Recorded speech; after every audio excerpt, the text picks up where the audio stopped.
right. Welcome back to another episode of Talking That Talk official podcast where we are comfortable and uncomfortable conversation. I am your host, Juice, aka No Ordinary Brother. All right, what's good, world? Welcome back to your favorite podcast. I go by the name of King Exodus, aka X. All right, ladies and gentlemen, I got somebody coming all the way from Eastern Europe. Now, me and this guy have been conversation a little bit on and off on Instagram. First I had, viewed his page. It kind of stuck out. I read the words high value. I'm like, okay, let's see what the brother talking about. I thought at first it was like a little Kevin Samuels thing, but I was like, no, this is a different person. So I started observing his content. We started messaging each other back and forth. I like what he put out, motivational things, inspirational things, and like rules that men need to apply to themselves to be a better individual.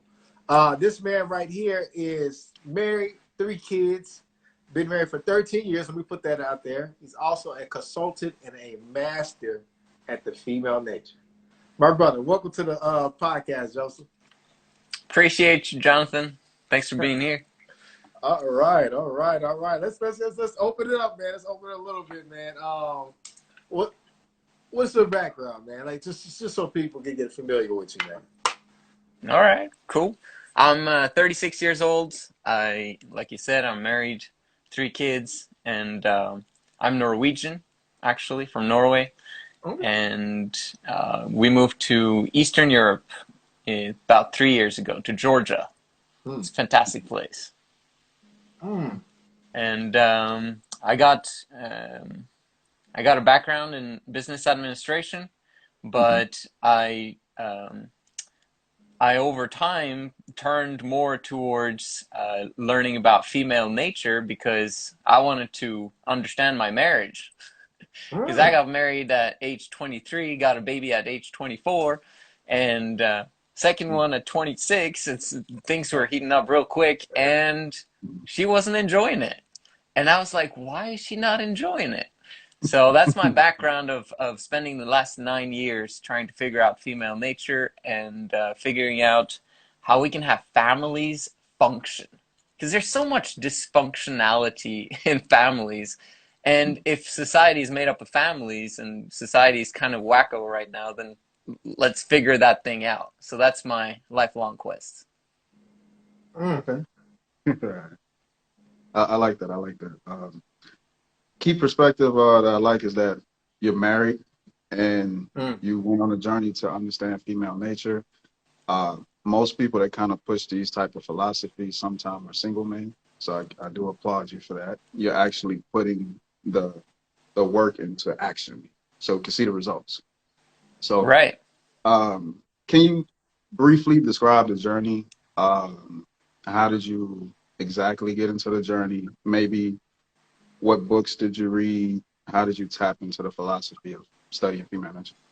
Cool. So what actually happened was that about 3 years in, I was kind of actually all the way at the honeymoon stage. Seriously, we got married and she was like depressed on our honeymoon. Like what on earth was going on? And, kind of tried to make her happy, being all bubbly and happy for her, blah, blah, and it kind of had the opposite effect. And we went on for 3 years. I was having an okay time. She was never, rejecting me sexually and all that stuff. It was just not what I had imagined marriage to be. And after about 3 years, she told me, like, I don't want to divorce you. And I was like, what? Like, that's crazy talk. You know what I mean? Like, I remember specifically before we got married, I said to her, I actually never break up with people.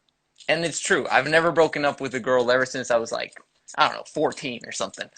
And she was like, I don't break up with people either.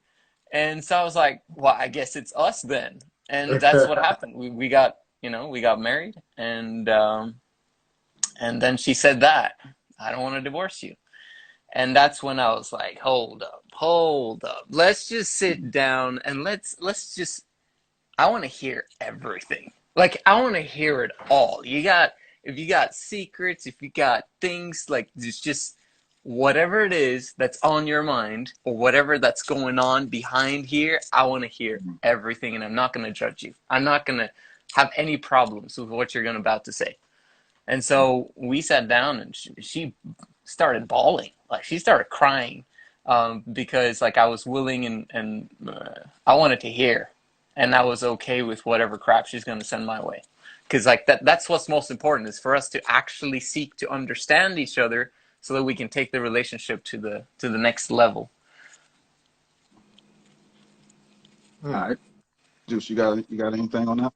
Oh man, no, I thought that was powerful. Like I said, one of the best things you said, like I said, I said it before, like, is you're married. And you said I would need to improve this relationship by any means necessary. Um, what was the studying you was doing? Was it books, like seminars, or you was getting around different women to learn about women? What was it? So I mean, the main problem, and I understood this real quick, was the fact that she wasn't attracted to me. Like that was number one. Because I mean, I guess she was before we got married somehow, or else she wouldn't have Mhm. married me. But it's like, but I could see that attraction was kind of declining real quick in the marriage. And so what I was looking at was understanding attraction, understanding seduction, understanding. And so I was beginning to delve into the player type of information. Because I mean, who are the best seducers on the planet? Well, it's the Right, The players, game, the right? game, the right. games. So, and this, I mean, this is 9 years ago when I started delving into this. So, internet had been around for a long time, and people had Mhm. written forums and all sorts of things on this topic. Mhm. And that became like the most, my go-to to understand, okay, so how do I do this when I'm married? And how is that different, etc. And I obviously didn't like what they were talking about because I came from a very, Christian background, Mhm. and wanted family to work. And they're like kind of going in the very, very opposite direction. But you gotta go through hell to get to heaven, right? And so that Mhm. was kind of my hell of like, okay, well, let's delve deeply into this player lifestyle crap and figure out how women work, because they work with that on a daily basis. And Mhm. so Rollo Tomasi was one of the OGs Mhm. that I looked into. I learned a lot from him. There's Okay, other names as well, but obviously all of them are disappeared. right. But he's the one who's still around. One of the top dogs. Yeah. Yep. So obviously I disagree with him on a bunch of topics today. Like, yeah, like back then though, I had no idea what I was talking about or doing. So, Mhm. but yeah, that's kind of where I started out. Okay. Okay. When you said you got to go through hell to get to heaven in a relationship scenario, one thing I think you have to dive into is the whole shit test scenario. Women constantly testing their men. And a book that I was tapping into earlier, The Way of the Superior Man, Mhm. by David. I can't think of his last name. David Data. And right. So one example he brought up, he was like, a husband come home, he like, hey, honey, I made $1 million today. This is what I really want to do. She like, okay, well, I asked you to bring some milk home before you got here. So he like, but honey, I made $1 million. This is what I wanted. She like, okay, I asked you to bring home some milk. So pretty much the way he broke it down was like the woman was testing him in that scenario to see if he needed her validation on his success and happiness on what he just accomplished. It's not that she wasn't happy for him, but it was really a shit test. You know what I'm saying? So he's like, okay, cool. I got to understand that these things are going to continuously happen. Some men run away from the test, and then some men embrace them and they engage them correctly. So dive into that philosophy for me with just your woman constantly testing you. Yeah, the question is that a good thing or a bad thing that women test you? Mhm. Because I Yeah. hear all the time that, if she disrespects you, bro, you got to kick her to the curb, because she Mhm. doesn't understand that she's dealing with a high value man right here. Mhm. And I'm like, really? I mean, come on, bro. The fact that she's shit testing you is basically a sign that she actually enjoys your company and she actually cares about you. Because if she didn't care at all, like, what's the um, people say that hate is the opposite to love, but it's actually indifference. That's Mhm. the Okay. opposite to love. Because Mhm. if you are indifferent, you don't really care at all, then then there's not going to be any emotion. There's not going to be a shit test. There's not going to be any, like, the disrespect will be just that she's not giving you any form of attention, none whatsoever. The indifference. That's I guess, the worst type of disrespect, if anything. So, but don't we want girls to help us level up? I mean, the shit test is basically, are you high value or are you not high value? And the response should be, well, I'm high value in the way that you behave, right? So you need to prove to a woman that you are actually high value from the way that you live your life. So it's a good thing that she's shit testing you, really, when you really, begin to look at it. One of the key things I want to home in on what you said was high value in characteristics. You know what I'm saying? When we, like I said, it's kind of separation when people think about high value sometimes, right? You know, we hear high value out here, we know is, hey, you make at least $10,000 a month, you know, LinkedIn level. Hey, shout out to Kevin said, rest in peace to the Yes, God, sir. Yes, forever, man. He forever put it in the world. But you know what I'm saying? When you said on characteristics, would you relate that to masculinity, or is it specific types of characteristics when she texts you she's looking for? Oh, I love what you're saying about masculinity, because attraction has everything to do with polarity, right? Of you being masculine and her being feminine. Sometimes attraction goes if you're feminine and she's masculine, right? Because you're like, you guys are attracting each other because, it's opposite, polars. But from a standpoint of natural attraction and what women actually want, we're talking masculinity. But we have to redefine what masculinity is these days, because a lot of people are, like a lot of people, think that this is manly or this is manly or whatever. But what's truly manly is that which works, right? We gotta figure out the long term of how the world works, how families work, how men and women should relate to each other in a way that actually is beneficial for everyone, but especially the kids, right? Because we got to be preparing for the next generation here. And so if you're masculine, but it's destructive towards your woman, towards the kids, towards everyone around you, how masculine is it really, right? So the goal is to get to the point where we understand masculinity and we live up to that potential. So, maybe I should answer, like, what is masculinity? And this is like a huge topic. But I would say if you measure it towards leadership, right? So if you look at the absolute greats, you can use the religious greats, or you can talk about greats like Mahatma Gandhi, or, those guys, right? Like Martin Luther King, etc. Right. Those guys were leading millions of people towards a better future, right? Right. In towards a day where everyone is free, everyone has the things that they're in need of, etc., etc., right? That's truly what masculinity is. It's leadership in solving world problems and bringing tons of value towards the world. And then actually implementing that and executing on the things that, the vision you created. That's really what masculinity is. It's not the one that, going to the bar and then beating up a bunch of dudes. That's like the opposite of masculinity. It's femininity. So this is, one of the things that I teach on my YouTube channel and on my Instagram is what is masculinity? Let's redefine it and let's bring it up in a way that actually benefits everyone. Cool. Just backing you up on that. One of the things with masculinity, one of the pillars is having power, but having refined power.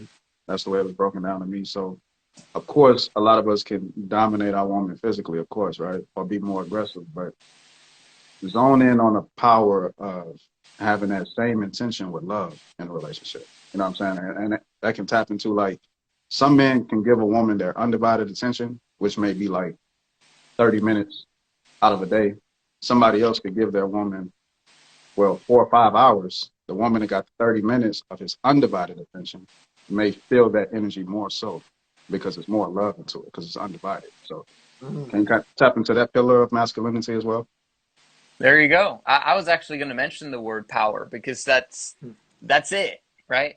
Mm-hmm. If you have the power to change the whole world, then you're the highest value man on the planet.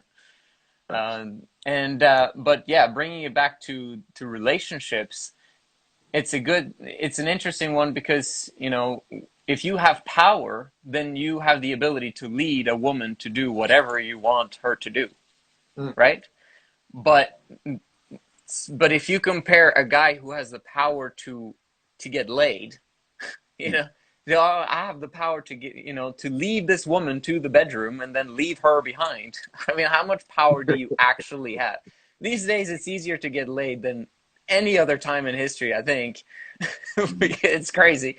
Um, so you don't really require a lot of power to achieve that. But having the power to actually create a family and then keep that family, keep her attraction, and actually lead her in the direction where you want to go, and her being submissive on that journey in a happy manner, and the kids are happy and everything's wonderful, like that's ultimate power. because that's what creates the most fulfillment, right? And if we begin with the end in mind, the goal is true joy, bliss, and happiness. Do you have the power to create that? And if you don't, then you are powerless and low value and feminine, Mm. according to men's perspective. Because the goal for us is to become masculine. The goal for women is to remain in their femininity. Mm. Mm. Mm. Mm. And that's where they find their true power. Right, right. I love it. I talk about it all the time. Look, when I'm in relationships, two things I don't ever want to have to ask for is you to be feminine and you to be submissive. I need to know I'm already moving in that direction, right? If I got to ask for it, then there's a reason why. And I talk about this, one of the big things. You said a big two words for me. I want to home in on that. You know what those two words was? Happy Let's go. submissive. Happy submissive. Happy and submissive. Dang. That's very interesting, right? Because lately we hear the word submission, some people be like, "Oh man, y'all just want us to do this for you and be," you know. Some people look at it like being slavery, you know. So women have actually compared that word to being a slave to their man. Then Yep. you have some women that be like, "I love being this way."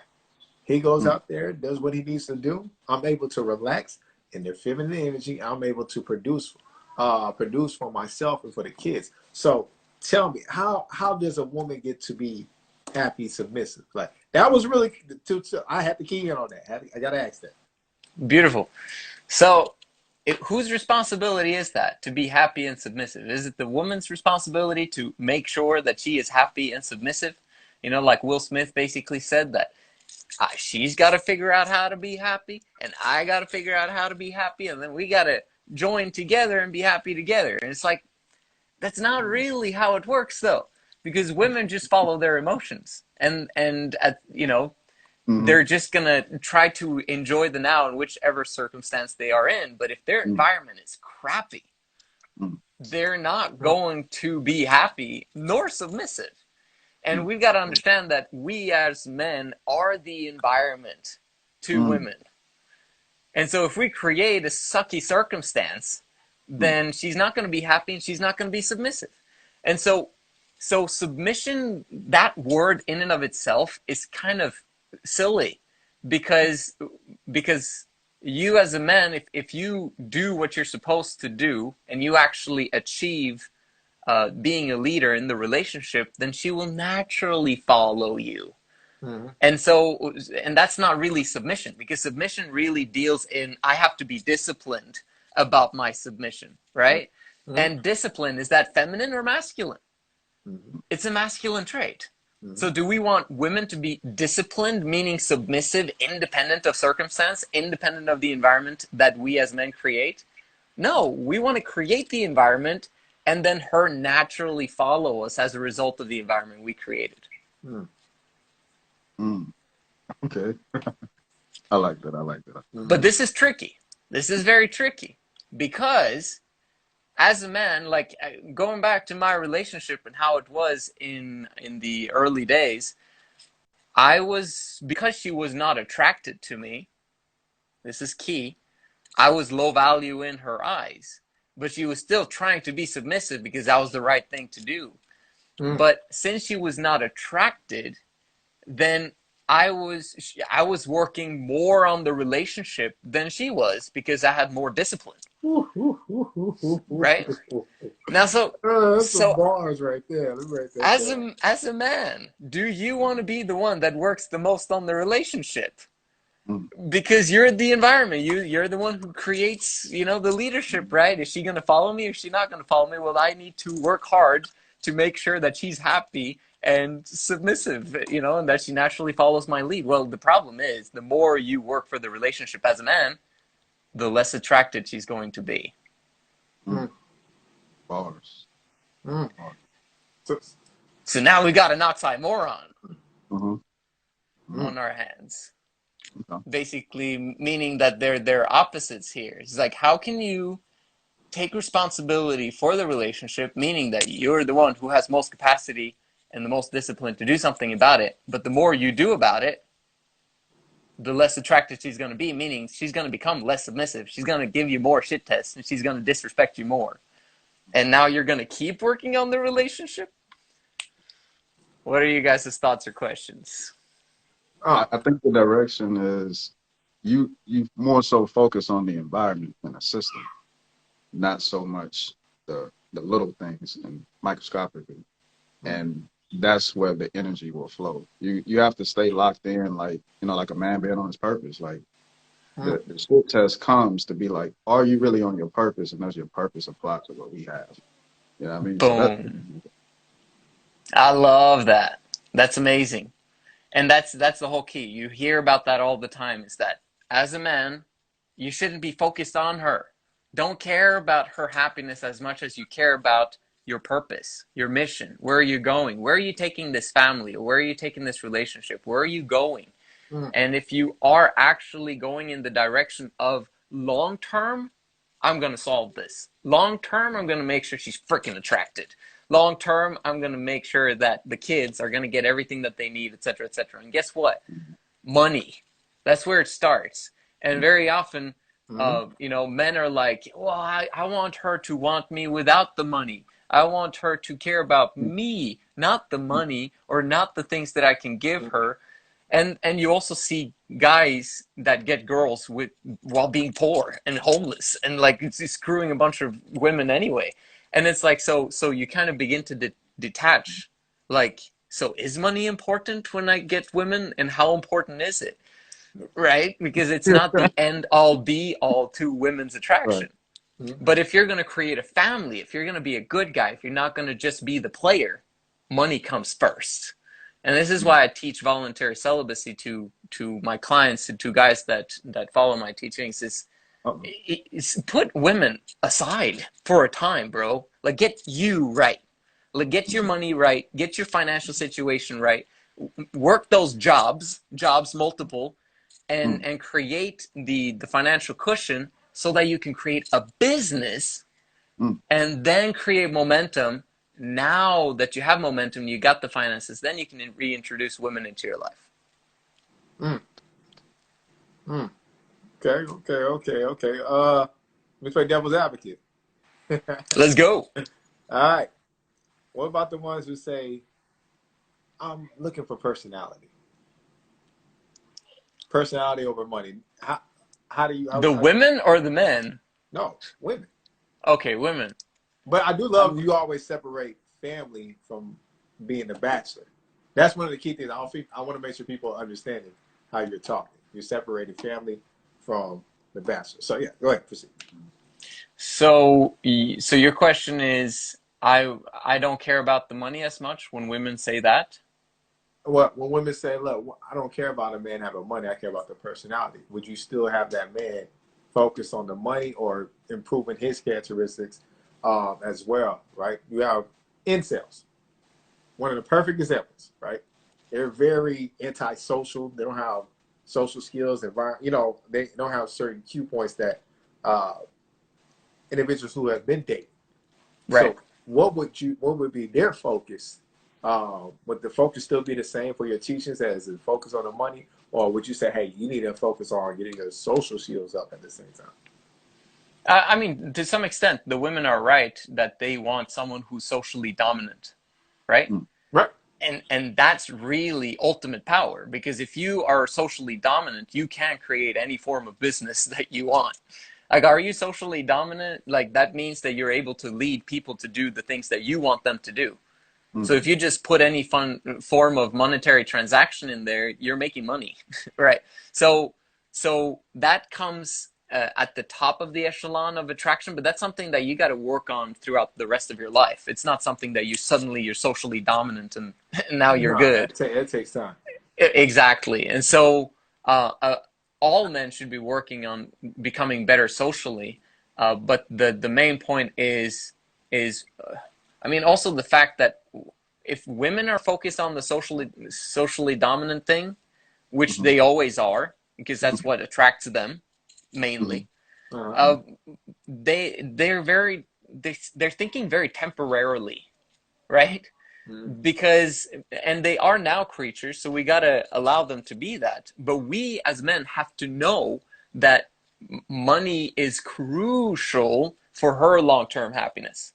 So she might not care much about it right now. Most women do, though. So I don't even know why we're talking about this, to be honest. I gotta Because work like, now. I gotta work. I get paid to work. I get paid to you, work, man. there you go. Or maybe the women are saying, well, I have my own job, so it's not very important for me that he makes a lot of money. But then it's like, no, he needs to make more money than you as a woman so that you can remain attracted to him long term, Okay. because you want him to have more power than you in the relationship, for sure. If he has less power than you in the relationship, the attraction is going to go out the window ASAP. So Mm. one of the things that the man needs, he needs to make more money than her, for sure. And Okay, and okay, so yeah. guys need to, make things happen. Mm. I like it. We definitely don't often hear like kind of like the pros and cons or the ups and downs to hypergamy.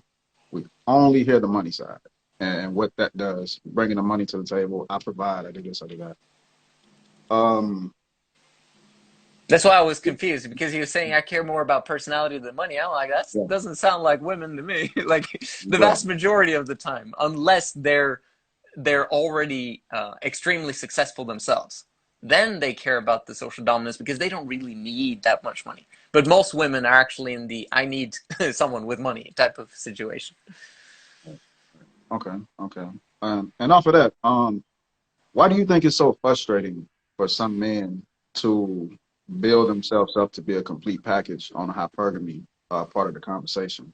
Not only having the money, but having the character, the pillars of character behind it as well.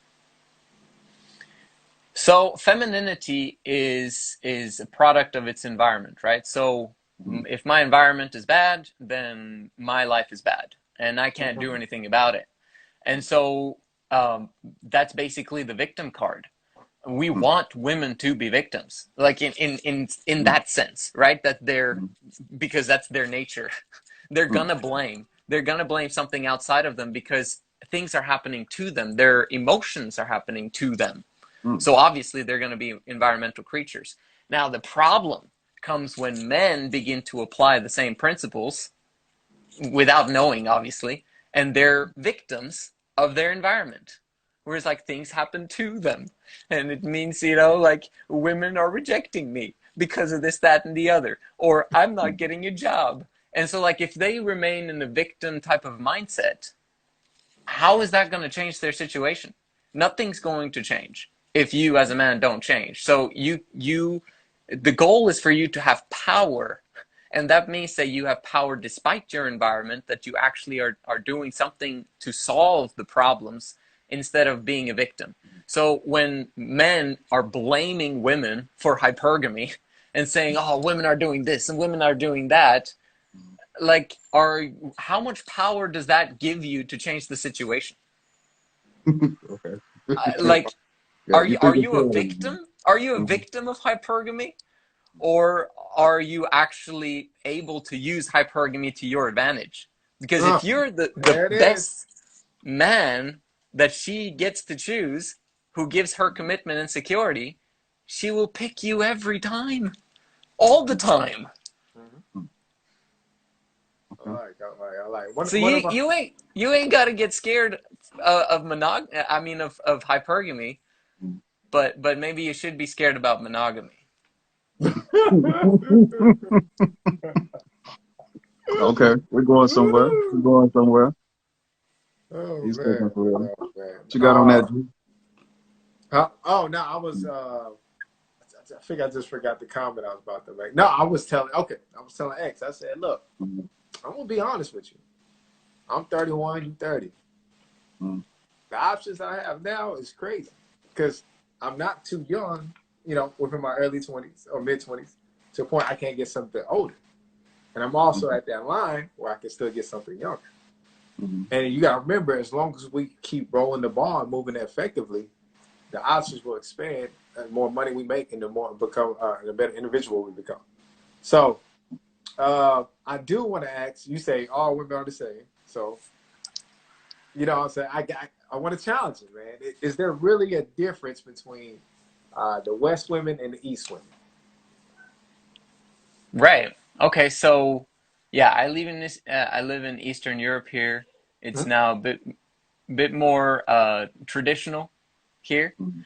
but at the same time, I would say that women are a blend of femininity and masculinity, right? Okay. So just like men are a blend of femininity, masculinity. So if you understand where we start, and then I'll answer the question over time.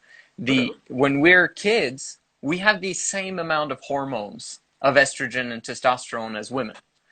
But as we grow, men go into, puberty, we now develop 10 to 12 times more testosterone than women. So Mm-hmm. we were literally by nature designed to become more manly as a result. And it's this sperm production that causes us to have this intensity about us and calmness with the intensity. Like we're extremely motivated to get things done and to achieve things and ambitions and etc. Right? Mm-hmm. And so if we're moving towards masculinity and leaving femininity behind as men, it's a good thing. So the correct equilibrium, so to speak, should be Mhm. about 95% masculinity and then 5% femininity as like a really good, firm foundation of caring for people, being socially skilled, uh, not just being this stone cold, type of guy. You just like have a base of caring for people, etc. Just like women do, right? Mm-hmm. But 95% should be direct, goal oriented, etc., etc. Mm-hmm. Going back to the women, what about them? The thing is that if they have a lot of hardship, if they're burdened, this is what I call. So if women are masculine, that means that they're burdened. Okay, so if they're feminine, they're unburdened. So if you put a lot of burden on kids, on girls, for example, they will become more masculine over time because they need to develop more testosterone to handle that burden. So over time, there's a woman. A wonderful woman who wrote something here. She said, even strong women don't think like victims. That's a perfect quote right there because that's a masculine woman. A strong woman is a masculine woman. Not to say that feminine women are weak, but we don't need feminine women to be strong. We should get to the point where we as men create an environment where women can be themselves. They don't need to be strong. They don't need to be independent of environment. They don't need to be, you know, have power because we have so much of it, if that makes sense. Mhm. Right? So if then women are moving towards masculinity, then we get a polarity issue.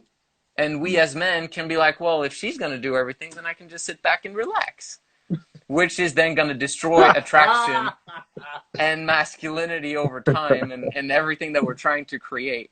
So Mhm. to go back to the Mhm. question of how are the women in the East and the West, bro, they're all a mix of masculinity and Mhm. femininity, but in a more traditional society where men actually take more responsibility and actually work harder, etc., Mhm. then women are going to be more feminine and more Mhm. unburdened. And Mhm. interestingly enough, it's a very religious background in this specific country that I'm in right now. Mhm. But the women are extremely burdened because it's a poor country and the men don't work. Mhm. And so who's the people working? It's the women. All like everywhere, it's the women except for taxis. But it's like, bro, what are you doing? You know what I mean? Like you're burdening women, you're making them masculine, and so eventually they're gonna follow the West, and they're going to, despite their religion, and they're going to create family problems and rebel against their husbands. Oh my goodness, this Go man ahead, on man. Do your fire. thing. Go ahead. Go This ahead. Do man your on thing. fire, man. You Do know your what I'm thing. saying? I got my candles, but you hotter than that, You man. don't need no Goddamn, candles over man. there, man. You don't need no candles. Oh man, so I She got continued. She continued. She said, Yeah. "I love Yeah. it exactly. Women would relax if they could." Right. Right. Exactly. yeah. Right. Well, that's what we want to create. Women were there to enjoy the now. Men are there to make the now better. Oh. Oh. So Oh. I had a double up, Let's man. make that Oh. happen. Let's make it happen. Do your double up, man. I'm ready. Do I your got double a up. double up, man. I love that you said burden creates masculinity in women. That is 100% true. I have Mm-hmm. noticed that. The more they got on themselves, the more they kind of angry and stuff. Except, if, quote unquote, they love what they do. Then it's like, then you don't really know. Like, all right, maybe you just really love what you do. But so my double up to what you had just said was, all right, it's up to men to make these environments where a woman can get in touch with her feminine. I had said on a previous podcast, I said, look, your environment, your environment, your teachings, as well as your conditions is a reason why you learn certain behaviors or you become certain behaviors. Nice. That's one of I the like key. it. That's one of the key things to anything. So let's say, because you're saying like, how do you get a woman who's out of their masculinity, who's been in it? So, for instance, I'm a man. I like this woman, right? She's masculine though. Mm-hmm. Some of us would leave that alone. Like, yo, that's because that's too much time. I got to pour into it, and I got to get on my purpose. So we're also taught, hey, look, just go for the woman who's already in that nature, so a point will be easier for you. But like you said, if we can make the burden easy, take the burden off them, then they can become, less angry or, less masculine or whatever you want to call it. But how much time would you actually put time for an individual to pour into a person who's been burdened or to a person who hasn't had any burden on? Like, how do you fix that? That's one of the biggest things that will forever happen. Excellent question.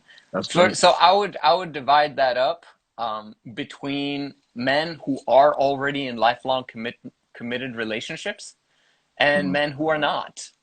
So if you as a man have a woman with kids, bro, you gotta handle that situation. Make sure that you raise those kids properly with the loving mother, right? As much as possible. And you are responsible for creating that environment so that she is actually loving that. Obviously, if you guys are already divorced, you're seeing someone else, blah blah blah, then it depends, right? He needs some coaching and mentoring to figure out what you should do, in that case. But you have a responsibility to take care of the mother of your children, right? But if you are a single guy and you're just like, so it's actually responsible to take this masculine woman and to help her to become feminine. It's like, bro, no, okay? You have a responsibility first to yourself and to your future and to your happiness and to providing solutions to the world, as it is, right? And we need a lot of solutions. So should you take on a difficult woman? No, like take the absolute best of the crops that you can possibly get so that you can have an unburdened journey towards success as possible. Because women are our biggest distraction. Women are our biggest distraction. So don't burden yourself with the woman who comes with your current level of personal development. Like, you need to grow. And this is why voluntary celibacy is so crucial for men in the early days if they haven't built up anything and haven't created nothing. It's like, bro, you're attracting women according to your personal development. So if the women in your life suck, it's because you suck. Like, you have to make sure that you are absolutely amazing. And guess what? The women in your life are going to be absolutely amazing. Women are a reflection of you. And that's why you need to take a pause. take a pause right here on women. If you're single or if you're in like a kind of short-term relationship, friends with benefits type of situation, bro, leave that crap behind and start focusing on you and your life and your future. Love it. I love it. Attraction. Laws of attraction applied. 100%. All right. So you could tap into this. It's an analogy that I also got from David. What's his last name? David Data. Right. He said some deep shit. He said, women don't lie. Their emotions just change. The way he broke it down, he was like, words come after emotions. So I can tell you one thing now, and this is based on the emotions in the current state. If the emotions change, then the words change. So just tap, just tap into that philosophy, man, because a lot of men, when we go through this, a lot of men get the emotional discouraged, like, she don't know what she wants. Or, you know what I'm saying? You said this, but now you're doing this. So give us that coaching on that scenario, man. So, yeah, so women are now creatures. If you Mm-hmm. know that women are now creatures, meaning that they're not, if they're in the past or if they're in the future, like it depends on if they're positive or negative, right? The vast majority of the time, women are unfortunately negative in today's world because they're burdened, right? So if they're Mm-hmm. going to be, if they're in the negative state, very Mm-hmm. often they're in the negative state right now. They're upset, they're angry, they've got negative emotions. Mm-hmm. They're thinking about the past and they're upset about their future if it's going to be the same as the past. But because they're in the now, right now, their like the intensity of their emotions creates an eternity in their body, so to speak. Okay, so what's happening right now in their minds, in their bodies, they're feeling as though it's going to be like this forever. That's why it's so intense. Mm-hmm. So we as men, we can like take an objective bird's eye view and look at the past, the present, and the future if we're objective and if we don't are not filled with emotion. But if we're in our emotions, it's only now and it's only the problems right here. And we're thinking about the past, it means it's going to be our future and life is going to suck forever. Right? So as men, we need to know this, that women are now creatures. Yes, she's going to have intense emotions right now about what's going on, but those feelings are going to subside. They're going to decrease again. It's not going to be as intense. And our job is to help that, right? And bring her into the now in a positive way. So we gotta get to the point where in the future, I mean, this is so amazing. Women have so intense emotions, and it's a curse right now when they're burdened, but it's gonna be such a sweet blessing in the future when they're unburdened, because they have more intense emotions than us. And we get fired up when we see a woman with positive, excited emotions, intense emotions. And that's what we really want, right? So, did I answer the question? Oh, I hell was, yeah. Yeah, yeah. okay, good, Yeah. good, good. All right. You got up there, man. Oh man, you know I got questions. That's one thing I'm always have. All right. Break down. I know you were saying something the other day. It was really catching my attention. You was talking about putting in systems for certain situations or whatever that may take place. Could you speak about that more? And if so, what are the systems we would put in place? I forgot what you were saying. It was good though. I enjoyed it.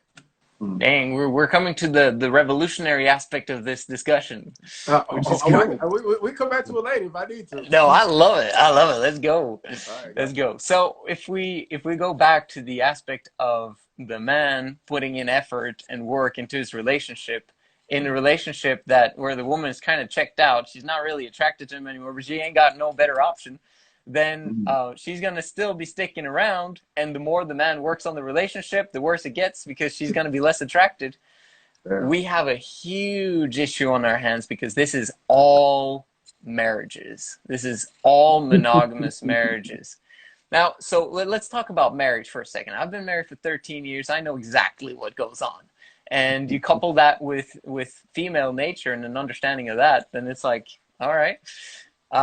So what I figured out is that as a woman, if you're not attracted, You're just going to stick around, and the man is going to do his best. And he's going to try and help out in the house. He's going to unburden you. He's going to try and make sure you're happy and all that stuff. And it's going to have its opposite effect. If you as a man are difficult, if you're difficult, then she's going to want to try and fix you. And she's going to want to keep you because you're freaking difficult. What the hell is that? As a man, it's like if you are actually personally developed, that means that you don't get angry. You understand when people are, you know, struggling with something. You're kind of like patting them on the back. You're just like, you're a good guy if you're personally developed. But if you are not personally developed, you'll probably have a better ability to keep a woman's attraction. So you get the bad guys actually keeping women, while the good guys, I'm not talking about nice guys here, right? Because there's such like a bad vibe about, oh, nice guys only do things for women in order to get their sexuality and blah, blah, blah. No. We're talking about good guys who are doing everything right or by the book. Exactly, right? And this is what I did. Religious background, studying the Bible all the time, understanding what's going on in there. And I'm like, she's getting less and less attracted. The more I'm developing, the more, the better person I'm becoming. What the hell is going on? So me understanding this, I was like, there's something seriously wrong with the system. There's something seriously wrong with the institution of monogamy. It's not the people, guys. It's the system of monogamy that's been the problem from the beginning of time. Right. And why is that? This is very crucial. The end goal for a family to function is for the woman to be attracted. There is nothing more fundamental towards the aspect of family. Because if you've got the bond, if there's a strong bond between the man and the woman, attraction, right? That's what binds and glues us together. That's what creates passionate sexual relationships, which is the only reason men get married in the first place. For passion relations. Right, for easy access to sex with the beautiful woman that they've chosen. Plus, you become a father and you get to have a nice family lifestyle, and people look at, wow, you got status because you got kids and all that stuff. Like, people talk to me and they're like, bro, you look 28 and you got 3 kids, bro, respect. You know what I mean? But it's like they don't understand what goes on in a monogamous relationship, especially if they haven't been married. Now, married guys understand this. And if you talk to any married guy, he'll tell you that, yeah, it's not that fun, but, you know, if he's a religious guy, he's going to say, but it's a good thing. This is us building society. This is us doing the right thing, and we have to do it. And in some extent, they're correct. Because monogamy sucks. Okay? And women are going to struggle with this, obviously, right? So we're going to get to explaining about how this works for them. But from a man's standpoint, monogamy is absolutely atrocious. It's horrible, and is going to give you a horrific lifestyle. This is just me speaking as a monogamous man who's been married for 13 years, ain't going to leave her ever. And she's not going to leave me either, because I understand female nature. She can't leave me because I understand this information. But we got, monogamy is bad, but what's worse? Being a player. Casual sexual relationships and just basically doing that thing. Because what does that do? You're wrecking future families. You're wrecking future families because you're sleeping with women who are not going to be with you forever, which means that they're going to have future husbands and they're going to try and have kids, and but they're going to be thinking about you because you did this, that, and the other, and they're going to compare that to the guy that they're with right now, and they're going to be like, I wish I was with that guy instead. And I need you to think about me forever. I'm gonna put some money in the collection plate tonight, man. You preaching, man. You preaching. Oh my gosh. This is horrible. This is horrible. But there's a solution. Because if we understand that this is the main problem of why all families are dysfunctional, it comes from the root problem of monogamy, because the woman loses attraction naturally over time because she needs the man's help. She needs the man's social, because she's lonely. Very often, a woman who has kids, she's lonely as hell. She doesn't have any friends very often. And if she does have friends, it's only because she's in a social community group with church or this, that, and the other. But no matter what, she's not going to really have a lot of women around her that understand her and that actually knows what's going on, that she can fully express herself to and be friends with. So who does she need as her best friend? Her man. The more friends she is with her man, the less lovers they're going to be. Okay? Because friendship for women is very feminine. And so she's going to need and seek out the femininity in that guy. And the more he taps into his femininity to basically fulfill this emotional need that women have for social, the more he's going to become a girl, so the less attracted she's going to be. Oh man. So all, and this is not the only one. This is the first thing. The second thing are the kids. Very often a woman can't handle more than one kid by herself. And even with one kid, it's difficult because she's alone again. But if she has two kids, dang, it's like two tyrants. Okay. And now if she has three kids, oh my gosh, like you're just multiplying the burden on this woman. Who does she need to help out? There's no one else around to help. Maybe grandma comes around sometimes, auntie is there once in a while, but you know they don't want to take care of those kids all the time either. They're gonna like be there around there when they're nice and cute, and then they're gonna hit the road, right? And so who does the woman need? She needs her husband. You need to flip and come home now, okay? Because this house is a freaking mess and I'm going crazy, blah, blah, blah, blah, blah. I've been there. I know exactly how this looks like. 3 kids, 13 years. You know what it does to a man? It limits his capability of making money. Yeah, to be a producer. Exactly. Why? Because he's needed as a woman in the house. Oh, there's a line right there. They say sometimes men become the second wife by being at home too much. and that's why I always say it on every podcast any woman I get involved with, like, look, I don't deal with women who need a lot of attention. I'm gonna be out here making some shit happen. Right? And I told X before, I said, look, I got 2 rooms. I said, I have a study room and my work room. When that door closes, I need to be in there as long as I need to be in there. I need you to occupy yourself. Right. So we got a problem because women are designed to actually spend time with someone all the time. And if you're her only option because she's so masculine that she struggles to keep friends, bro, you better believe you're going to be the one that's next to her all of the time. So there's, just because of the reasons that I've outlined, this is a lot more, because I literally made a video that you've watched. That was the one video I sent you, which is 100 reasons why not to get married. 100 reasons why not to get married. And I said, fine, 23 because it's too much. But that one's on my YouTube channel, Men of High Value. And you come to a point of realization that, okay, so monogamy is the problem because the woman needs help. Like, she needs help. And well, how are you going to produce this help? What kind of system are you going to put in place for her to get the help that she needs? Now, so this is not something that you go out and do immediately when you hear me talking about this, because it's stupid to do that, because you need more information, you need education, you need, like, if you're going to apply the, in my opinion, the best system in the world for making families work, you need to get prepared. You need to understand how these things work. And so that, just saying that as a preface. But the ultimate system is for there to be multiple women in the household.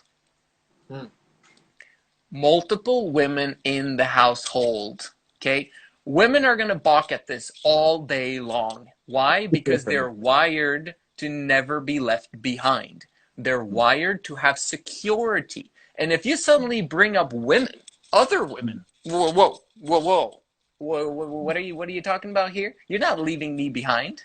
You're not choosing a different woman, because this is automatically what goes in their heads. It's like you're like, we need more women, and she's like, no, we don't. I'm enough. How can I not be enough, right?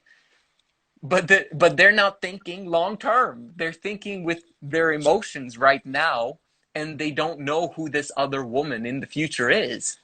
Mm. Right? Women were designed to feel equal, to feel loved, to feel accepted.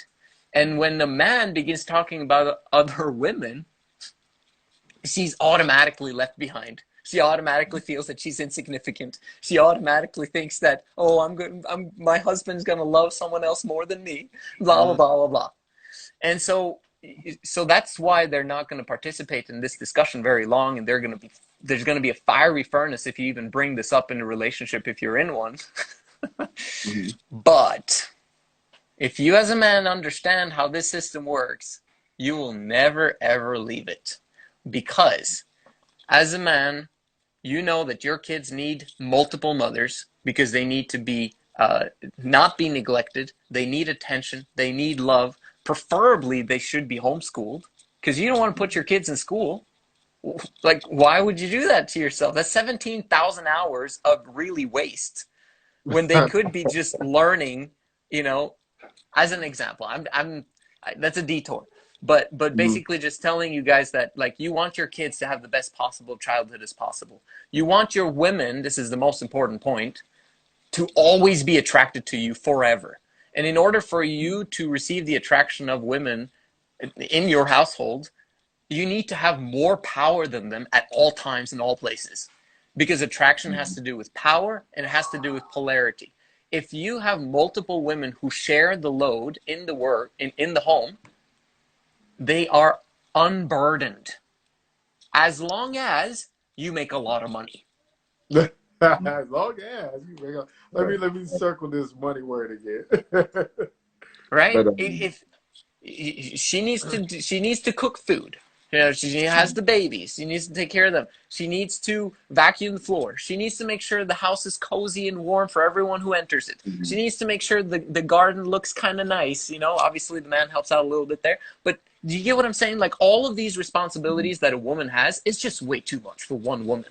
But if she was in an equal relationship with, let's say, 3 women, okay, in the household, and I literally say not 2, not 4, none of the above, okay? It's 3, and it's 3 forever. And preferably they should come in at the same time, preferably, so that there's equality from the beginning.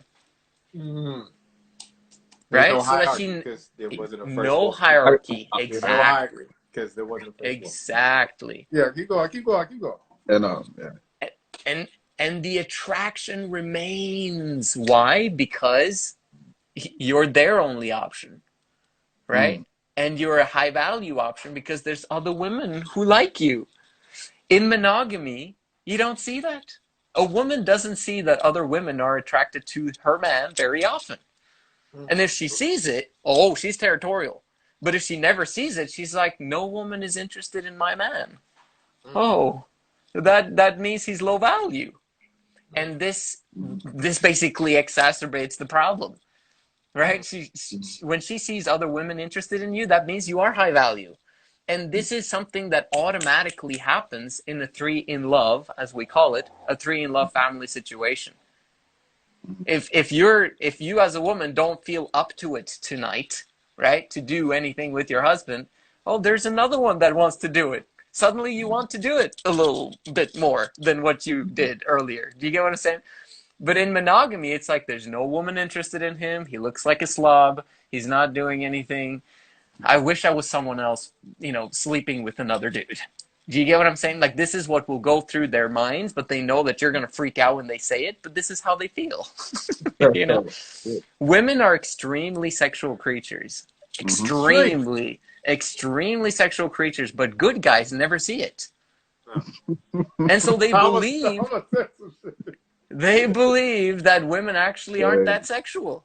And so they're like, well, I guess she's just not that interested in sex. And so I'm the one that has 10 to 12 times more testosterone, which means that maybe I'm just the one. I just have to recognize that that's just how it is. and I just have to suffer in monogamy, and it is what it is. No, she wants to do that crap all the time, every day if she could, but not with you. Oh. Yeah, that's Okay. crazy. I don't do devil's advocate. I God advocate.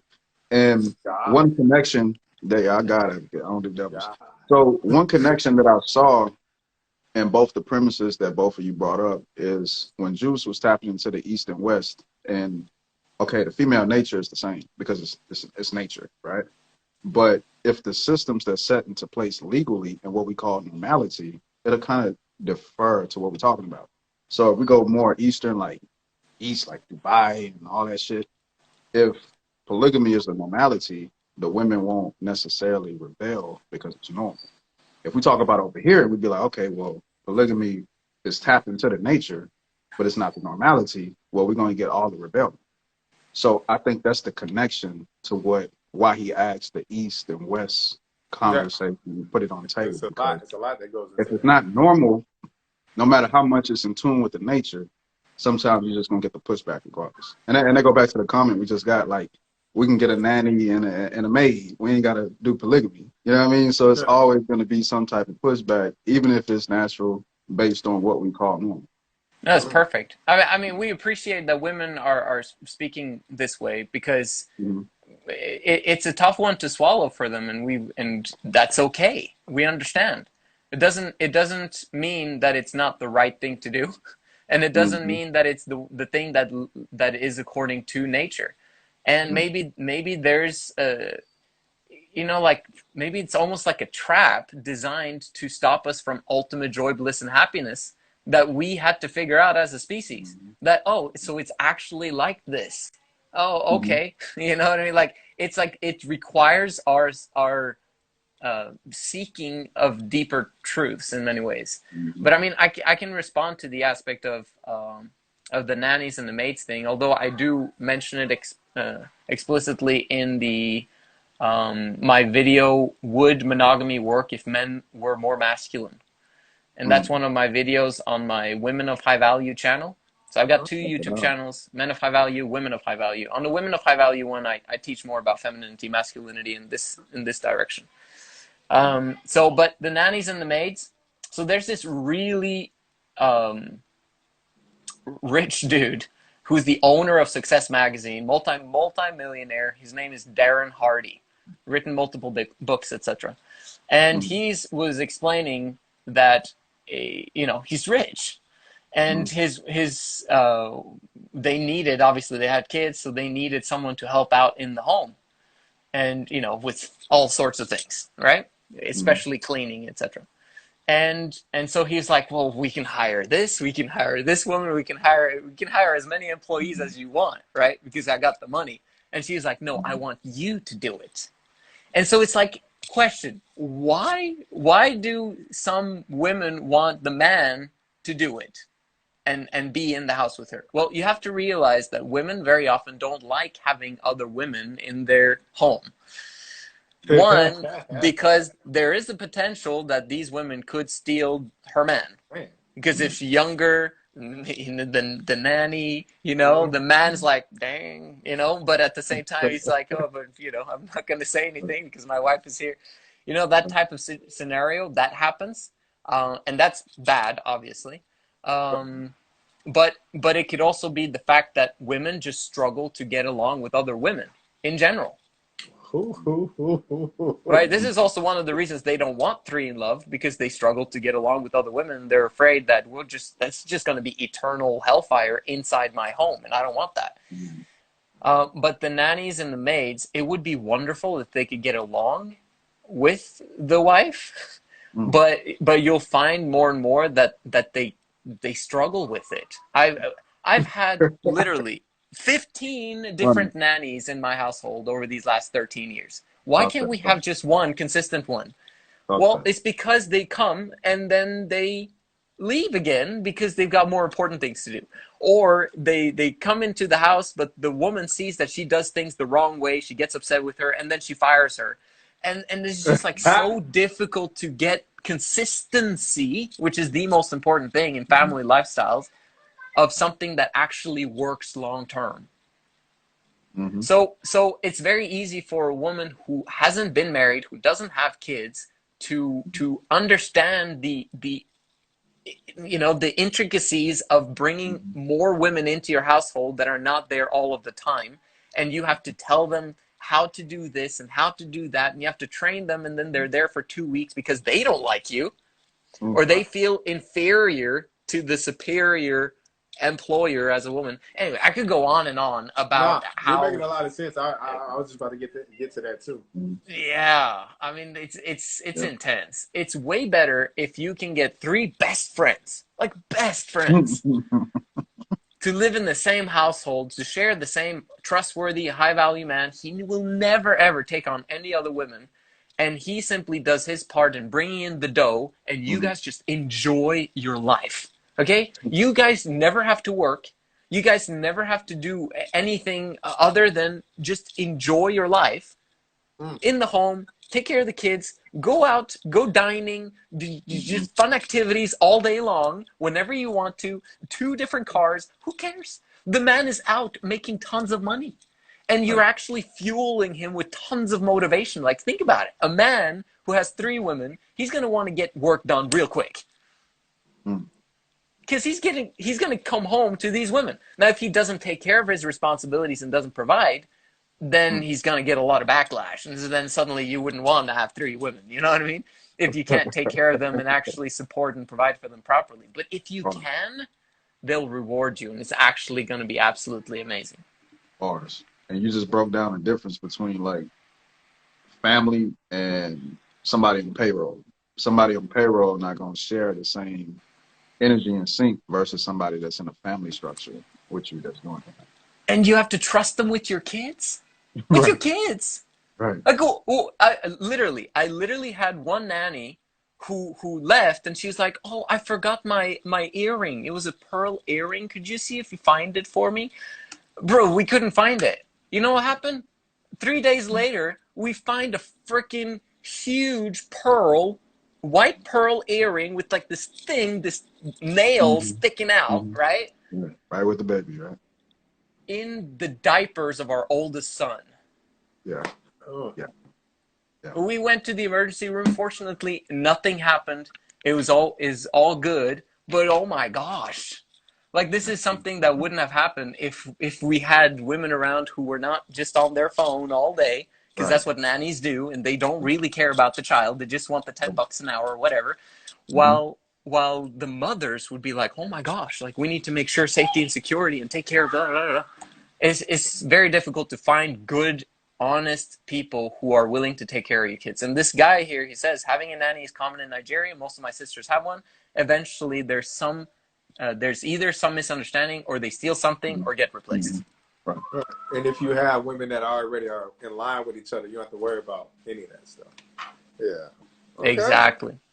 Okay. So, I love these comments from these women, though. This is too much. I'm too oh territorial. yeah. One of He's them's a just character. my One of them's man. definitely a character. I'll tell you that. She's gonna do that all day.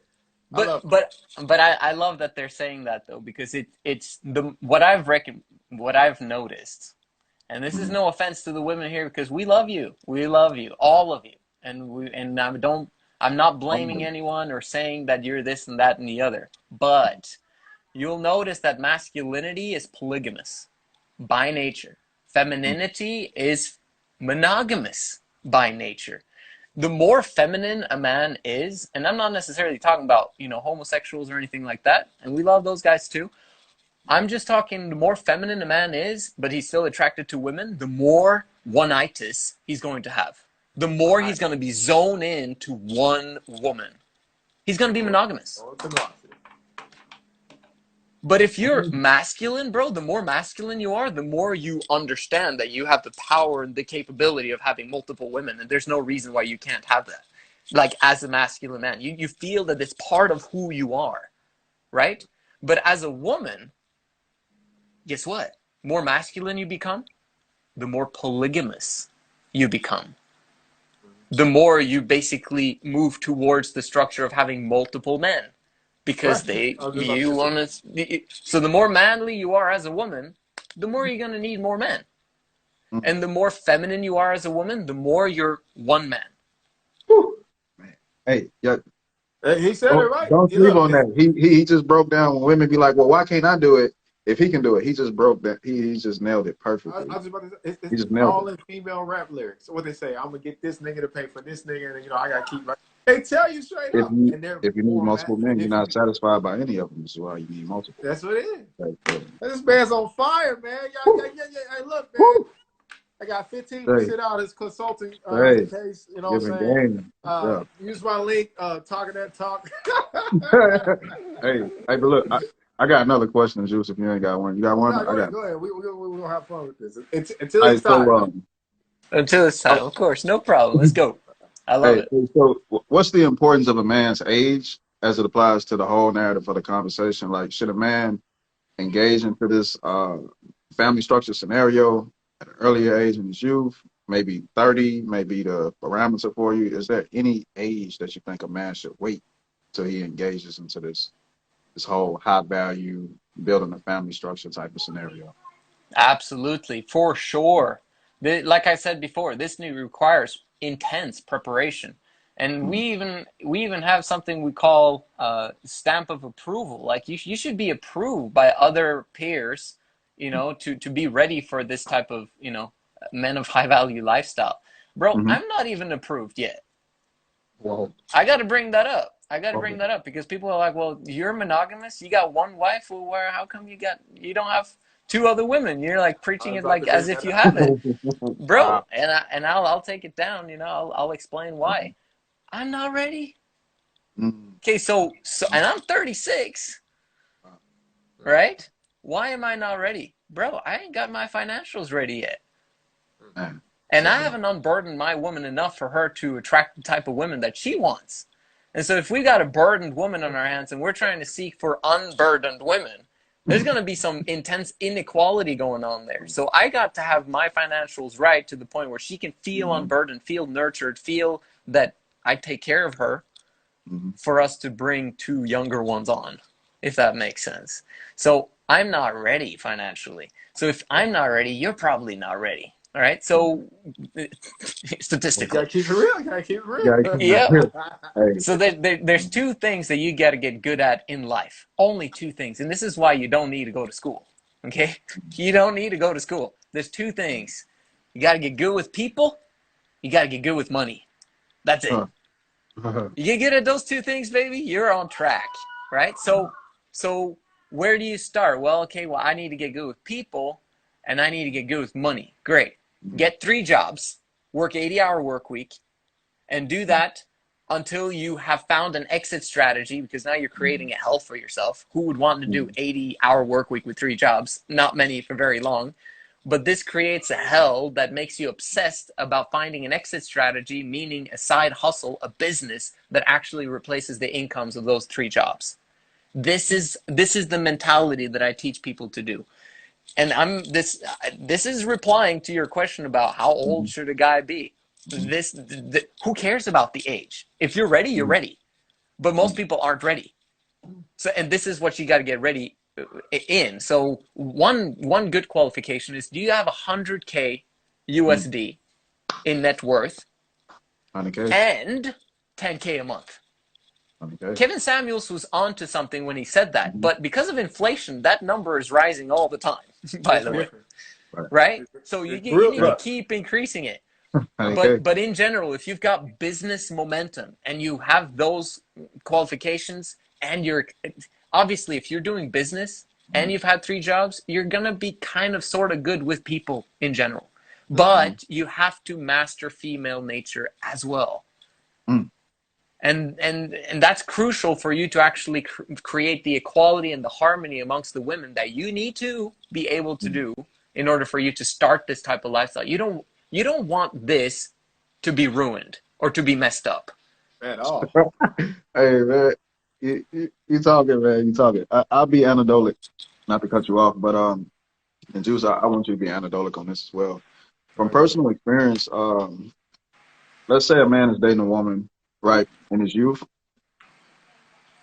A lot of women will push like, I want this, I want that. Let's start this, let's do this, let's do that. And you have some men, the pushback will be like, well, hey, shit, I ain't at that 100K mark.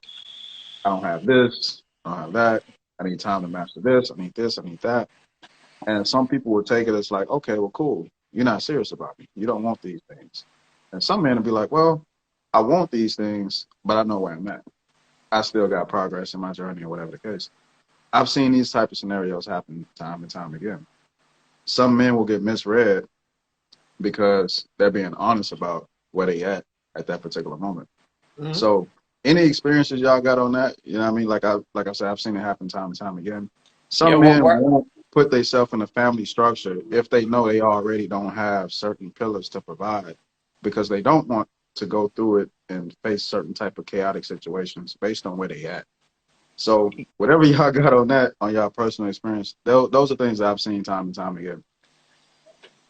Men are sleeping around. There is absolutely no motivation to create a family structure for themselves.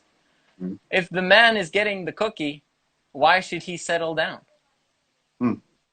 Right? There's a dude here, dude, no offense using that word dude, but you know, there's a guy here who says you can have multiple women without spending a penny. Believe me. Yeah, like I said in the beginning of the stream, is that like anyone can get laid these days. Like Right. anyone can get laid these days. Okay, it is not a high value thing to do. It's a feminine thing to actually just get laid and sleep around. If you look at responsibility as a masculine trait, you sleeping around without pennies is irresponsible. I would never ever allow my daughter to get near you. Do you get what I'm saying? If you're irresponsible enough to sleep with multiple women without needing any penny, bro, like no offense, but what's wrong with you? Like we gotta create society here. We gotta have functional families here, and you're wrecking future families by doing that, or making her less qualified for a high value man. High value men want women with low partner counts. If you're racking up women's partner counts, you're creating low value women that high value men don't want. Why are you doing that to people? Why are you destroying society? Like, no offense, because 99% of the people watching this stream or watching this in the future will be guys who are sleeping around, right? But I'm like telling it straight to the aspect of like, your goal, your end goal in life should become a family man, a father, a man who has 3 women, let's say, who actually follow your lead and who are attracted to you and who are fired up outside of their brains about their lifestyle. That's your job. And you using the biggest distraction for men, which is women, as a source of pleasure and whatever next to what you do, and there's no reason for you to settle down because you're sleeping with women anyway. Like, one, you're not becoming as successful as you could potentially be because you're being distracted by women. You could become a multi gajillionaire, right? You know, I'm obviously overdoing it, but imagine if you actually put aside women for a time to build the exponential growth curve of your financial future instead of actually allowing yourself to be distracted by women in this early phase of your life.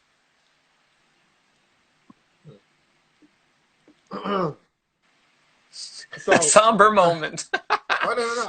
I was ready to fire off. I just had to make sure you were talking. So then I would also say this. So why is it glorified for men to sleep around then? Good point. That's because women want men with experience. So then when that exactly should where did that go? Like, yes. yeah. So this contradicts each other. Yeah, It like, does. I know. So how do we go about that? Well, should we care about what women want in that sense? Should we care about, like, a woman who's extremely horny? She wants you to sleep with her right now, like right now. Should you do it? Oh well, if she wants it, it's consensual, right? So I should just go ahead and give her what she wants.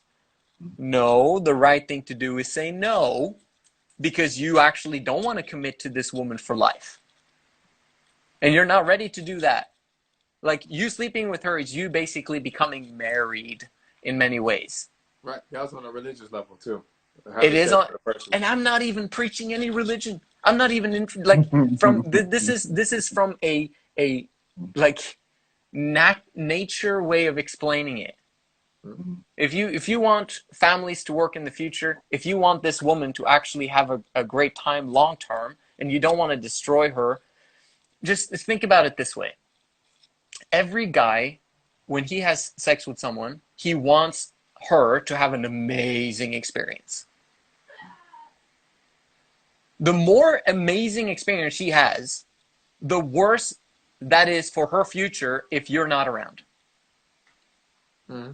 If you're not around long term, the better sexual experience she has, the worse her future is going to be. For who though? Hey, For who though? yeah, For her right, for her, and yeah, for her But future man. right, because you If said if her great, future but man can't top that, right. He ain't gonna never be good enough. we got a huge He problem.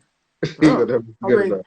that's one of the biggest things they always Um, say is like, if I can get this guy's body, this guy's sex game, this guy's money, and one guy, and right, boom, you winning, I you have the winning, man. perfect man. You winning, but And But that she'll don't exist. never ever find That don't that. exist. Right, The more partners a woman has, think about this.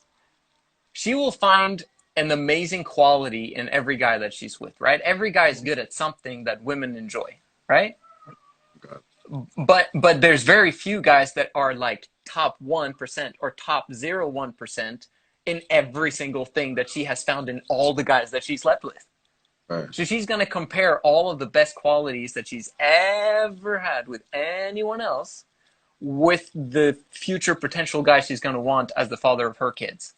And she ain't going to find that guy because he doesn't exist. right, So the best situation would have been for her to have no sexual experience, and then the man gets triple the amount of experience from simply having multiple women.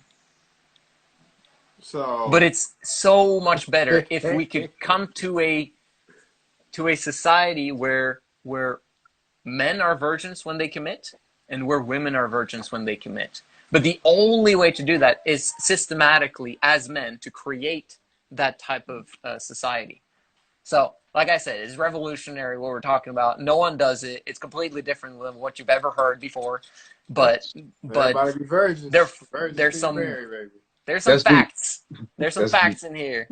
No, no, no, no. That's I deep. mean, Hey, I got that's some things deep. I can slip in. Go ahead, X Man. You Hey, about but to look, let's do this. I won't challenge anything you said, man. But I got to respond to a comment as well. But I let's think go. culture is very important because the culture is going to dictate this.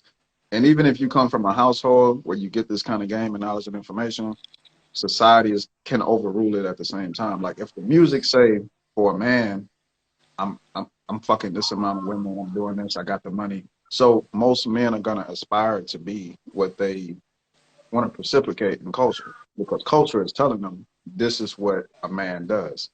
If you're quote unquote high value and you listen to a lot of rap music, you might be hypnotized to be like, okay, money, cash, hoes, like versus Jay family Z, structure. baby. You feel me? So culture is very important.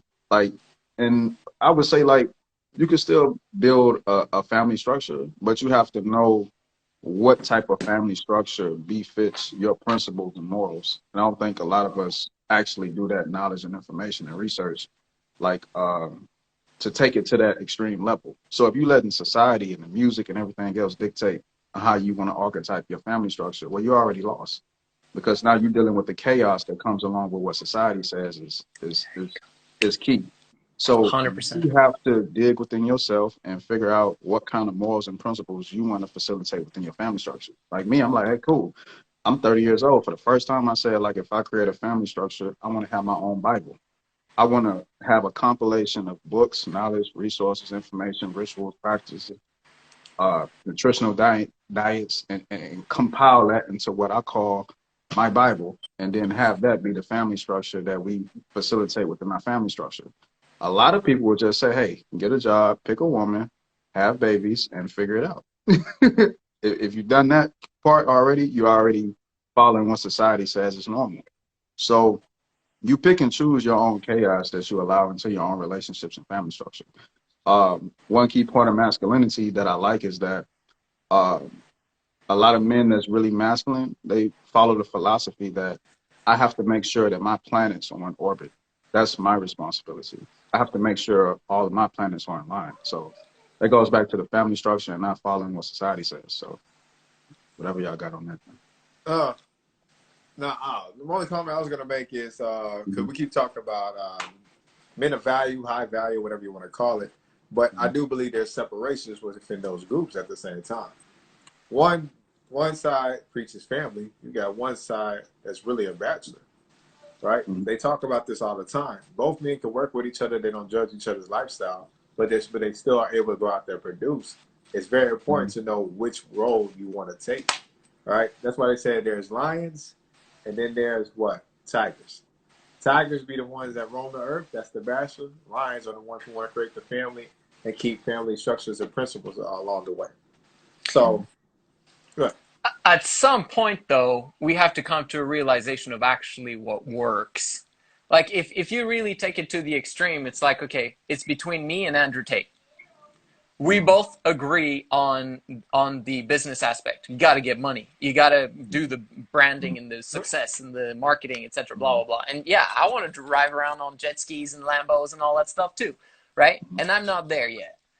But we completely 100% disagree on when it comes to female nature. Mm-hmm. Yeah.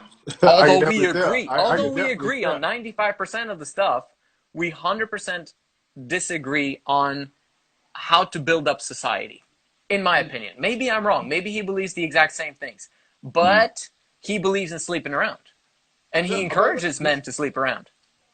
Yeah, he does, and and I know he's also looking towards creating a relationship with in the future when he gets involved. He was even expressing that like how he planned on having women in different areas, and if it's having a son within those areas where he will go forth and yeah.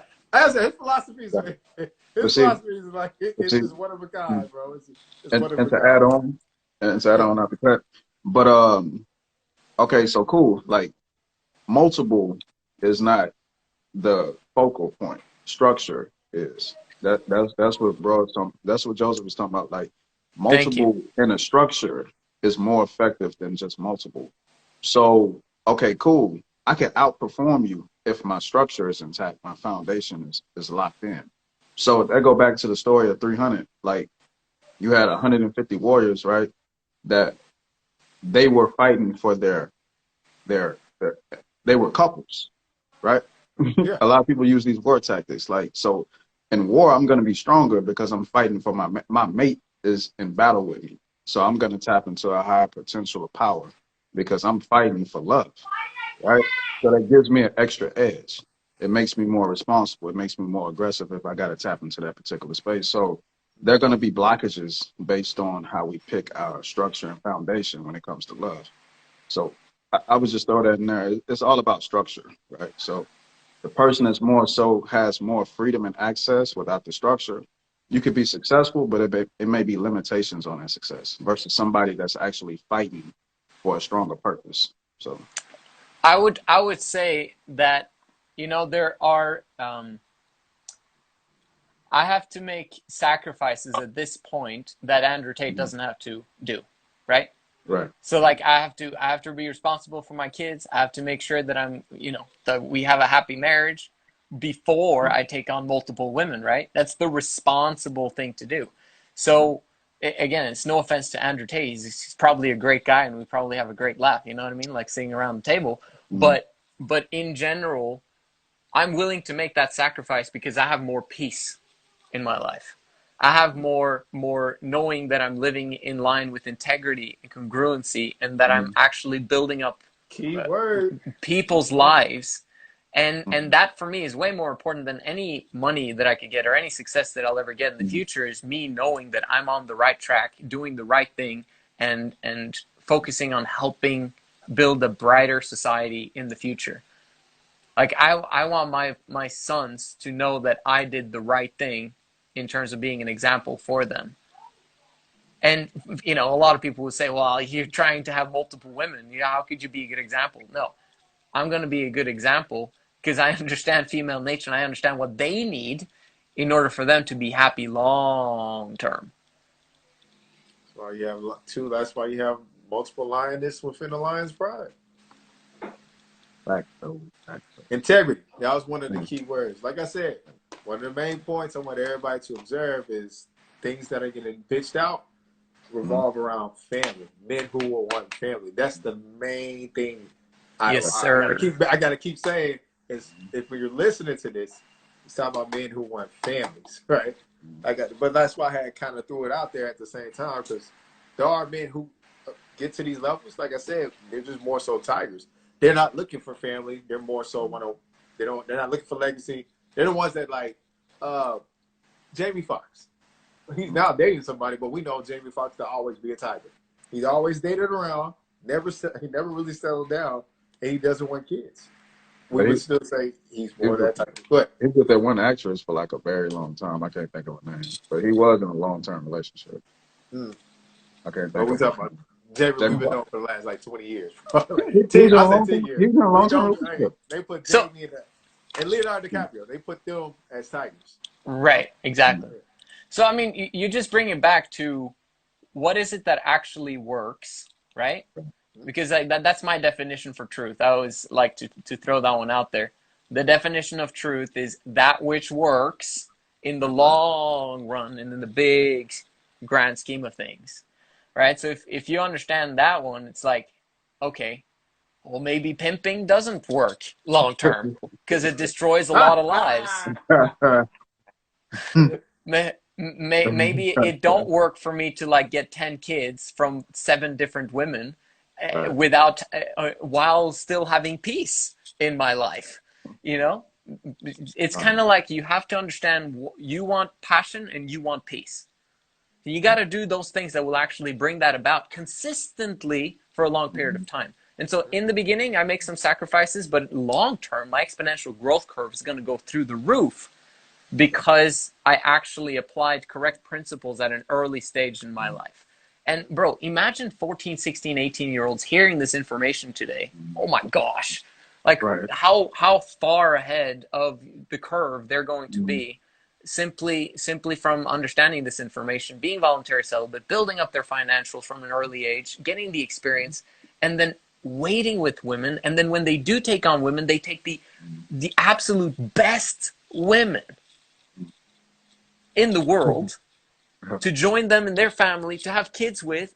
Imagine the second generation or the third generation. So that's what I'm talking about. It's like, do you have the big picture thinking, the long-term thinking? And if you do, in the end, imagine if this is not just this life. Imagine if there actually is an eternal structure, and I'm not even talking religiously here. Imagine if there is something beyond this lifetime. You will have literally, you will outgrow any guy who's a player any day, simply because of your structure and the way that you think and the way that you have not succumbed to instant gratification in this life. Yeah. That's one of my favorite things. I preach about structure all the time. That's why I always say I have three things I always keep with every relationship: standards, boundaries, and requirements.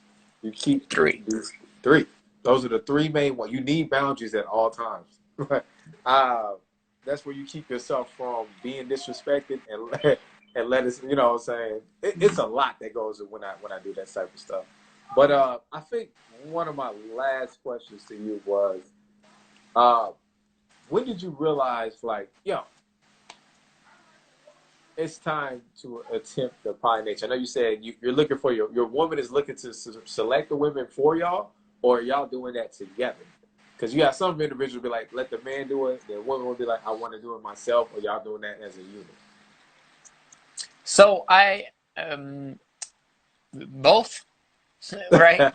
I mean, I got a client and he's not ready yet. He doesn't have stamp of approval yet, but he has a girlfriend and she's on the lookout. Like, she's on the hunt. You know what I mean? She's looking for a 3-in-love lifestyle. But he's not ready, right? So he's focused on business and she's just doing what needs to get done. My wife has 3 kids. She ain't got capacity to go out there and look for other women. And even if she did look for other women, like how do you manage to connect with other women who don't have kids, who are 10 years younger, which is kind of what we're looking for, right? With, who connect with her. It's tricky. So it's like in our situation, it's going to be more so that I just bring in the numbers, and which one do you like? You know what I mean? Where she gets the option, but I've selected a bunch of options for her. It's kind of the same thing as I would recommend for fathers in the future when they have daughters. It's like if you're going to find one high value man for your daughter, together with 2 other fathers' daughters, right? You want to be as a man, you want to make sure that you select a bunch of guys and allow the girls to make their selection. So that you don't choose one dude for them, but you're heavily part of the process. Does that make sense? Yeah, so in that same way. Systems, structure. Okay. I'm with you. But my fault. Let me double up on the last thing I want to ask you is: are you saying one thing I noticed you haven't pitched out women working? Are you more on the level like, look, the thing that works is keeping the traditional roles? Is that what you're saying? Like women shouldn't work at all? Like, I got to throw it all out there. I love it. So you have to ask the question. 80% of women. We got to take the general rule here, right? If they had to work, would they want to work? And if they didn't have to work, sorry. If they didn't have to work, would they want to work? And the vast majority of women would say, nah, I'd rather chill. Like, I'd rather be at home and just let my man take care of the money. Who cares? Like, I'm just going to have fun, be with my friends, hang out with the kids, and, throw parties all the time. Like fun, wholesome parties, right? Because if a woman is unburdened, she's not going to want to drown out all of her misery and all that stuff. A wholesome woman who is unburdened, she's happy the way things are, and she doesn't need stimulants for her to get excited. So as a response to that, the vast majority of women won't want to work anyway. But for those that do, it just kind of shows that they don't trust men. Right. If she wants to make a lot of money, she don't really trust men, which is not her fault, which is men's fault for actually creating that distrust in her. Right. Even if the distrust was not a child staying in a child's place, there's also effects of that when children start taking on the emotional damage that might have happened within the relationship the mother was having with the father, or just the mother in general. And that's distrust to men. Yeah. Right? So it might not be that she doesn't trust you, but it's just she doesn't trust men in general because of what has happened to her in her past. Right. But you're still involved because you're in her life, so that makes it your problem. And I'm a man. So. Exactly. You carry it. Yeah. Well, fuck me, huh? Yeah, fuck me. Well, hey, look, going back to knowledge and resources and information, once we go 50-50 with a woman, we automatically take her out of the feminine state. Like 100%. Absolutely. No matter how we want to disproportionate, 70-30, whatever, she's automatically out of her feminine. So there's going to be things you're going to deal with. But one of my last questions, man, it's a light question. So you got all this knowledge, all this information, you know what I'm saying? You're the man right now. You can easily keep all of this to yourself. You ain't got to be on this interview. You don't have to have clients. You don't have to make it accessible for other men. What gives you that zeal to say, you know what? I want to use this to produce better men within society versus keep it all to myself. You know what's cool about this information is that once you understand it, you want to become as high value as possible, right? Exactly. So if you understand what is, and this is a great way to sum up the interview. It's like, what is it to be high value? What is it really? Not just what turns women on, okay? Because it's a separate part of being high value. That's not the end all be all. The end all be all is how many problems can you solve to how many people in the world? Can we solve all of the world problems, please? Let's do that. Let's focus on that, because there's a lot of problems in the world. And if your desire is to solve all world problems and you manage to do it, you are the highest value man on the planet. So I'm doing this out of selfish purposes to tell you guys about all of this information so that you can apply it, become, receive joy, bliss, and happiness. And if you guys do get benefits from the things that I teach, then you will value me, right? So that's going to be a win-win situation where I explain this information to people, and then they receive this information and they're like, bro, thank you so much for sharing this information with me. And I'd be like, bro, you're so welcome.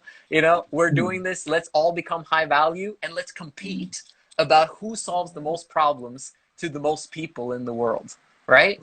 That's why I do what I do. I want as much power as I can, because there's a lot of bad people with a lot of power. I want to be a good person with a lot of power so I can compete with the bad people so that we can begin to replace them with better philosophies, better theories, better ways of doing things. Hey, powerful. This is how you build culture. This is like cultural diffusion at the same time. We all in different parts of the world, but we came together. We made this interview possible. A lot of knowledge and information was exchanged. You have different people from different platforms. This is key in moving toward the progression of true masculinity and producing high value humans. So I'm honored to be a part of this. I'm honored to have you here. I already told you, I say, man, you're going to do your thing. You're going to be very productive to the viewership, because it's going to be different for them. It's going to be different for the men and the women to have this type of access to your energy, man. So I appreciate you. I appreciate you, X, and Jonathan. Bro, it's been an absolute pleasure to be on this podcast, and I hope to do it again soon, because, man, it's good. Oh, definitely. One book I recommend everybody right now, which on my mind is this word I put in a highlight, which is impact. So the best book right now I would tell everybody to get is John C. Maxwell, 5 Levels of Leadership. One of the key components, the last level was the pinnacles, meaning you're solving world problems and doing things of that nature. So yes, I was like, okay, that hit me right there. All right, guys. Well, man, I know it's like, what time is it over there, man? People don't believe we got you all the way. It's early over there, man. Hey, good morning, man. Good morning. It's good night for us. Good morning for you. Yes, sir. Yes, sir. I appreciate you guys having me on. For those that want more information, I got my, obviously, Instagram and my YouTube channel, Men of High Value. And for women, Women of High Value on YouTube. Yes. Please, women rich out there. Yeah. Hey, y'all need him. Hey, but look, tap into us, Talking That Talk official podcast, Instagram most definitely, and YouTube as well. Make sure you subscribe to the channel for more content. Yes. All right, Joseph, man. Have a good morning, and we're gonna say good night to you, brother. Peace. Yes, sir. See you.